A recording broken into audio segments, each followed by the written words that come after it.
Hey guys, in this video I'm going to be teaching you how to trade price action and all you need to know about it. So let's get started with the video. So first of all, why is price action important? Well, it provides us with the most accurate information about who is in control for the day. It's going to tell us exactly if we're having buyers in control, are we having indecision in the market, is it the sellers who are in control, are we gathering more liquidity for buyers maybe? Is it going to be more of a, an up and down market? Are we going to have consolidation? Are we going to have a trending market? It's so much information that we get from the price action that it's really valuable to us, and it's so important that you guys understand it. It's the best indicator out there combined with your eyes, meaning that I always say your eyes are your best indications, but because of price action, right? Your eyes can see price action. That's why I say your eyes are the best indicators. Simply because price action is the only thing out there, guys, that actually tells us what is going on right now. Every single second, price action is telling us what is going on right now. Any indicator out there is always lagging, meaning they need to summon up the information that happened in the past with what is going on in the present. And then once the move has already occurred and happened, that's when you get a buy or sell signal from the markets. And that's usually, from the indicators, and that's usually when it's too late to enter the markets. That's why so many great traders who actually use indicators for their trading use indicators for confluence, but they look at price action first and foremost because they know that indicators are lagging and they need to be able to enter the market before. Usually, people who use indicators, now I'm talking about professional traders, keep that in mind, and banks, of course. When they use indicators, they simply buy before the indicator has said or giving them a buy signal, and then once the indicator gives them a buy signal, it gives them the confidence to hold the trade. Basically, that's how they use indicators, just as a second confirm, just to continue holding their trade. Instead of just scalping, maybe they turn it to a swing and stuff like that. That's similarly what you want to use the EMAs for example, or the simple moving averages. Price action is also very, very easy to understand. You can teach this to a 6-year-old kid if you want to. It's going to be colorful, colorful price action. But what I'm saying is that it's very, very simple. You can teach it to basically anyone, and it's the most powerful tool that you want to have in your arsenal. Intelligent individual tends to love trading price action, and I have had so many conversations with I would call them high vibration people who are very successful, and we always talk about price action and how important it is, even when you compare it to making long-term holdings when it comes to stocks. Even when you look for real estate investments, price action can tell you so much just looking at a chart. What is going on? Who has been in control? Who is going to take charge? It's so much valuable information that I just can't get enough of it, right? I have so much positive things to talk about when it comes to price action. Um, and also, guys, I always tell you that you want to do what the big boys are doing, right? You want to follow the big money, not the small money.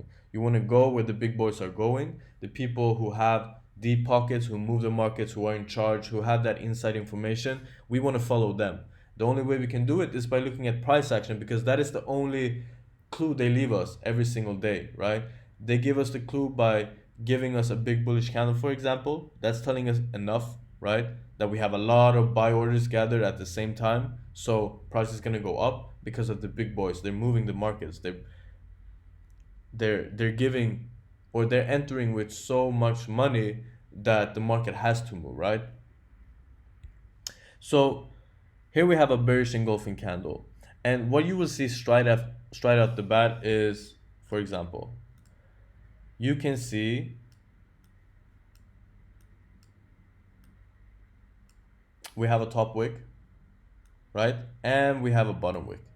Usually when you have a bearish engulfing candle, you don't want to have a wick, right? You just want it to be a complete candle with no wicks. But I'm here to give you, the reality about how the chart looks like 90% of the time, 80% of the time, and you're always going to have wicks. So remember that these are just small rejections. What you want to focus on is actually the size of the candle, the size of the body of the candle. So how many times bigger is the body compared to the wicks? Is it at least 6 times bigger? Good. Then it's still a bearish engulfing candle. Is it 5 times bigger? Good. It's still a bearish engulfing candle. So keep that in mind, guys. A lot of people don't talk about the bearish engulfing candles with the wick, so it's good that you guys understand it. Just pay attention to the size of the body. This is basically the body, right? The bigger it is, the better, okay? And you want to have as small wicks as possible to either sides, preferably as small as possible. In this scenario, this is a perfect candle. This is like a textbook candle that you want to find for a bearish engulfing, because like I said, most of the times it's not going to be presented without wicks, okay?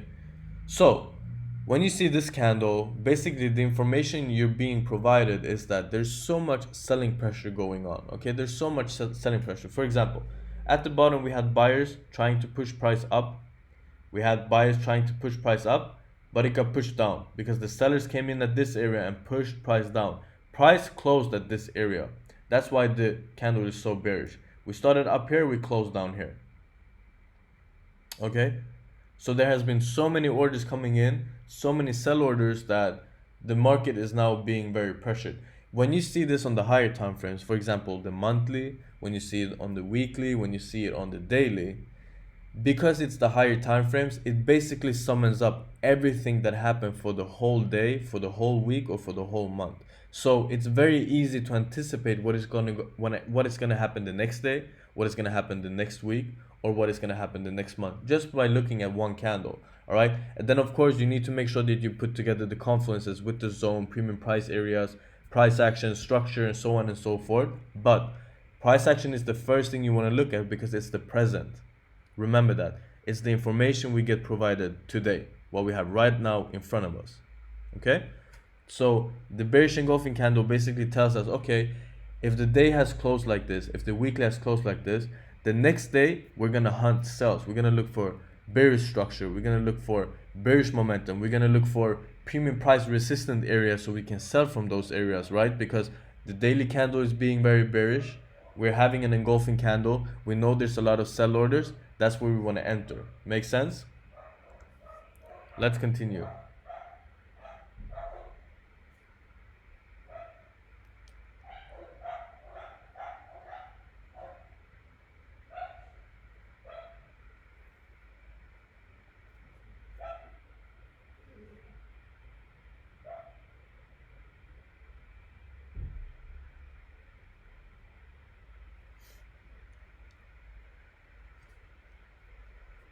Alright guys, here we have the bullish engulfing candle, as you can see, and it's so similar to the bearish engulfing candle. It basically tells us everything but the opposite, meaning there's so many buyers in control. We have so much buying pressure going on in the market. If it happens on the higher time frames, like I said, the monthly, weekly, and daily, it basically summons up everything that happened for that day, week, or month, meaning it's so easy for us to anticipate what is going to happen in the future, what is going to happen the next day, next week, next month.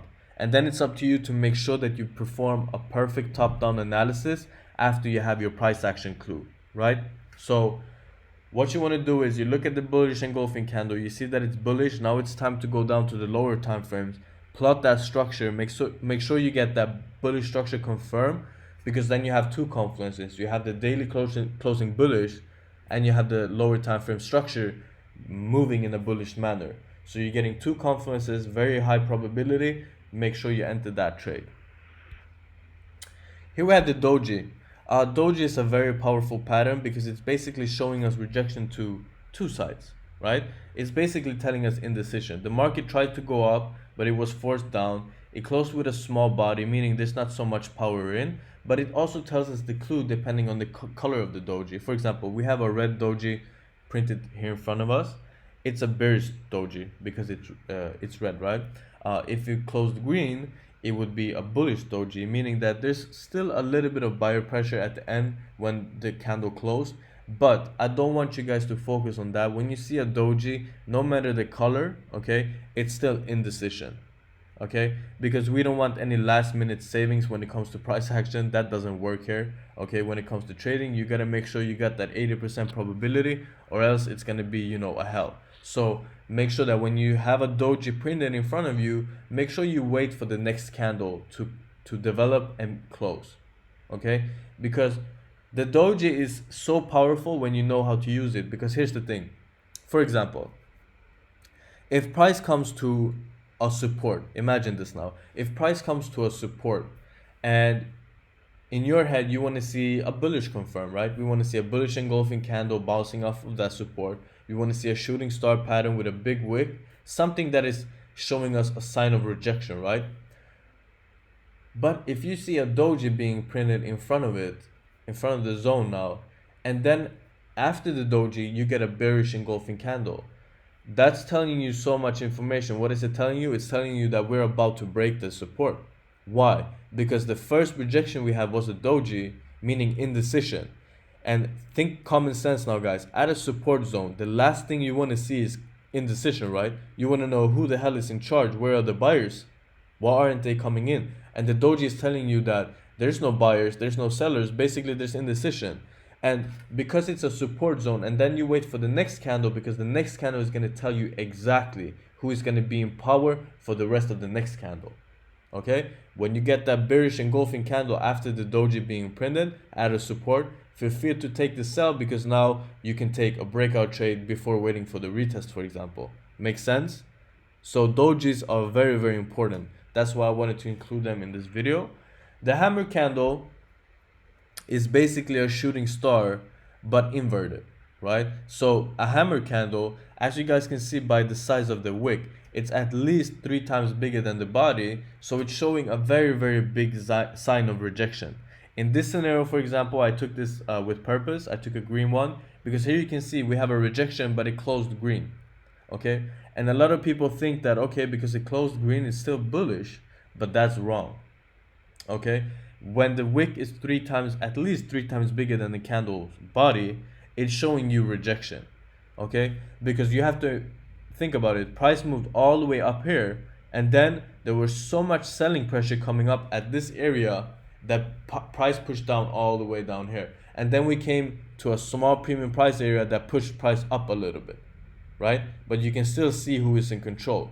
But when you have a hammer, it's so important that the hammer has to occur on a zone. And I'm going to show you guys with chart examples, so don't worry. But it's so important that the hammer is going to occur at a zone, so you can make sure that you understand, is it being a rejection or not. If you see a hammer candle being printed in the middle of a zone, meaning that there's still 50 pips to go to the nearest resistance, for example, this wick is now going to be a wick fill. It's a continuation pattern.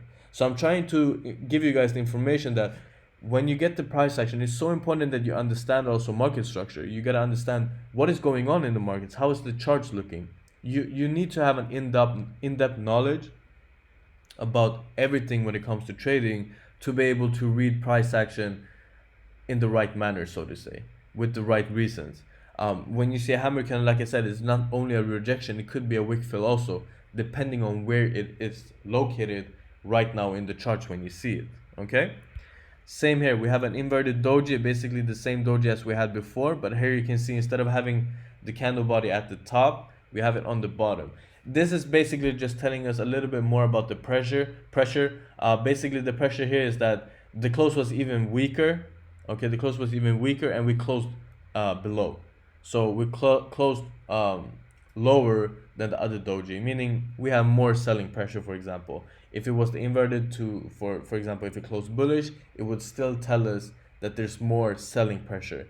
If the candle closed a little bit higher, like it did on the other doji, it's telling us indecision, but it's telling us more of a bullish pressure in that scenario. And usually this doji, I just want to show you guys, this one is usually presented at a support. This one is usually presented at a resistance, for example. Okay. Here we have the famous shooting star. There's two kind of shooting stars. You have this one when the wicks are 3 times bigger than the body, similar to the hammer, like I said. And then you have this kind of a shooting star. In my opinion, this one is more powerful than this one, because this one is just telling us that, sure, we had some pressure coming up, but you need to most of the time have this kind of pattern very close to a support, for example, for it to be very high probability. But when you see this kind of pattern, you can use this price action confirm for continuation movements. You can use it for breakout movements. You can use it for anticipating a bullish run, for example. You can use this price action to anticipate news movements. So it's so much information you can get from this candle. This one is more telling you about rejection. not so much about continuation, for example, but this one does. So that's good to know the difference about that. So let's look at a few chart examples. So I just want to show you guys that here you can see that we have so many rejections at this area. So first we want to plot out the zone, of course, right? And then let's just make sure if I can make this a little bit less transparent. There we go. So here you can see, guys, that we have the zone plotted, right? We have the zone plotted. I want you guys to keep an eye out on what is going on in the markets. Look at the candles now. So you have a doji, as I said, showing rejection. Coming up, another doji showing rejection, another doji, another shooting star. But as you can see, we had that wick to the upside showing indecision, right? Showing indecision. We come down with the bearish. See now what I mean? When you have this bearish close, the next candle is going to give you the information that you want to take a sell. Here you can see that the market dropped. Okay? Another confirm you get. Look now when you have a breakout, look at all these wicks to the zone. See now that you have a breakout, you had this retest, and now it's giving you the confirm that, hey man, I am rejecting this zone. We broke it and I'm still rejecting it, so I'm going to continue down. And as you guys can see, you have all these wicks to the upside. Okay, so what do you think is the most powerful? The small wicks here on the bottom showing for a bullish run, or that the price did this now? Think common sense now, guys. We broke out of a support. We broke out of support. What does the market always want to do after it breaks the support? It wants to do a retest, right? Like it works like a magnetic field. It wants to do a retest, and then it wants to bounce away from it. It wants to reject it because then it can continue its movement. Because why price makes a retest, guys, is because it's gathering orders, okay? When you have the breakout, the market needs to push up because there's so many traders in here that are still having pending orders. They tried to sell, but they couldn't after the breakout. So now their orders are stuck up here. So what does the price has to move? It has to move upwards. It has to gather those orders. It has to fill them so it then can continue the movement. Because how else are you going to make money, right? You got to think about the big boys here. Okay? Then you see that you have this rejection in confluence with that. We just had a breakout. We have a retest at a support turn resistance. And we have a lot of wicks being printed, right? So it gives you so much information just by looking at the price action, and together with premium price zone in this example, for as you can see. So it's very, very powerful. Okay, guys? So I want to show you another example as well. Here, for example. So let's plot out a zone again. So we have a resistance right here, correct? Let's draw it out. Okay, let's make it a little bit transparent so you guys can see it. Here again, see now, we have a breakout. We come down. We are starting to do the retest, but as you can see, we are not getting a good price action confirmed unless not unless, but until we see this candle, the shooting star pattern, as you can see. And like I said, I prefer them to be a little bit bigger in the candle size body. Why? Because as you can see, what happens with the next candle, it's going to go up. It's going to go up harder. So as you can see, the price action confirms are so important and so easy to use, especially when you use them on the higher time frame, guys. I can promise you, you're going to be very consistently as a trader if you only use this combined with my market structure and top-down analysis, everything I teach you, and using this on the higher time frame, you're going to have no problem making money. Okay? It's I don't know really how to explain it, but it's so powerful. I think that's the right word to put it. It's just so powerful. When you learn to read price action, trading is going to become not like a puzzle, but it's going to become more like you're a detective. It's going to get fun, you know. It's like you're solving a crime or something. Okay? I had to show you guys this picture. I had to show you guys this picture. Look at the size of the wick. When you see something like this, guys, this is usually news events. Okay, this is usually when we have news events. We're having high impact news. Prices moving up really, really fast. This is a matter of 30 seconds. This wick that was being created goes up, takes in so many orders, and then it just pushes down. When you see a close like this, guys, don't aim for a wick fill. All you have to do, wait for that next candle confirm. If it's bearish, take a sell. If it's bullish, take a buy. It's very, very simple. The bigger the wick, the harder the rejection is going to be, the higher the probability that price is going to reverse, okay? Because as you can see, all these buyers got really uh, defeated by the sellers. I mean, look at the pressure. It's super hard. So when you see scenarios like this, wait for that second candle confirmation, because you want to know, is the rejection being bullish or bearish? Because like I said, wicks can also be wick fills. Okay, it's still a footprint. If we did have a bullish candle after this that closed bullish engulfing, it's gonna want to fill the rest of the wick, because this is the footprint. We were here, buyers came in, they took a second chance, they took out the selling pressure, now they want to fill the area that they tried to go before. So I really hope you guys enjoyed this video. I think it's going to be beneficial to every single one of you, and yeah, see you guys in my next video. Take care.